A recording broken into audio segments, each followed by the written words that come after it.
Now to that dramatic survival story of a brother and sister shipwrecked on their Caribbean vacation. Kate and Dan Suskis spent 14 hours in open water, swimming 8 miles after their fishing boat sank. And they are here with us live for an exclusive interview. First, here's ABC's Rob Nelson. For siblings Dan and Kate Suskis, it was a 4-hour fishing trip in paradise that turned to peril in an instant. 8 miles off the coast of St. Lucia, Dan was battling a 200-pound marlin when disaster struck without notice. Water flooded their boat, sending them plus the captain and first mate into the rough water as they watched the ship capsize. It was completely surreal, watching the boat stern down, just go subsurface and seeing it underwater it was surreal. In the waves, the Suskis quickly lost sight of the captain and mate and embarked on a terrifying swim, thinking they would die, with images of the stranded divers in the movie Open Water only fueling their fear. Could see land off in the distance and started swimming that direction. And then, 14 hours into their grueling, waterlogged nightmare, some hope. They came upon a sliver of beach where they survived on bananas and mangoes until help arrived a day later. For Good Morning America, Rob Nelson, ABC News, New York. And Kate and Dan Suskis here now. Welcome to GMA. Thank you for being here. Just over a week ago, you guys look great. Are you okay? Yeah. Feeling pretty good, all things considered. Yeah. Any injuries?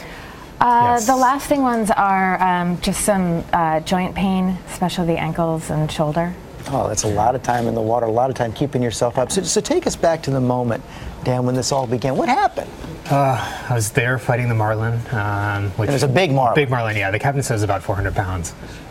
So they were fighting the fish, and I was getting tired.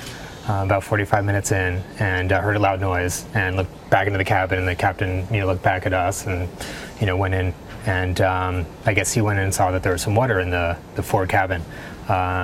And then looked in the engine compartment, which was basically probably about 70% full. And it just went down. And then, minutes later, it seems like it was just going down. So you guys were all together for a while, but at some point you lost sight of the captain. And I know he wanted you to stay together. What made you say, I gotta swim, I gotta go towards that land?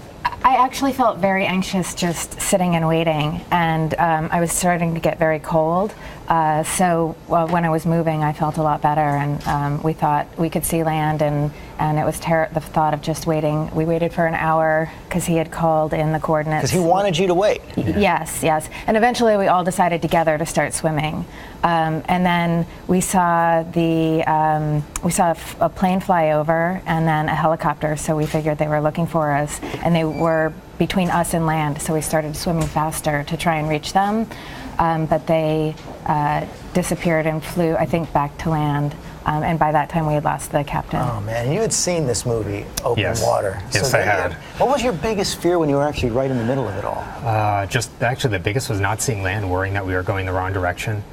We had the wind and the waves kind of behind us, and so we knew based on the wind direction that we were going pretty much towards land. But, when it would disappear, the fear set in, and, we just didn't know where we were going. And then any number of things, the sharks, hypothermia, dehydration, all those things crossed our minds, I think, as we were swimming in. So. Yeah, but you kept your heads and you made it all the way. That must have been an amazing moment when you hit land. Yeah. Oh, it was hard to believe. I don't know if I said it out loud, but my thought was, I can't believe we did it. I can't believe we made it. It was incredible. Yeah, and we knew we had a ways to go because we were at a pretty remote part of the island when we landed. So. But getting to land was Well, it's just incredible. You showed a lot of strength and great composure. And thanks for coming in today. Thank you so much.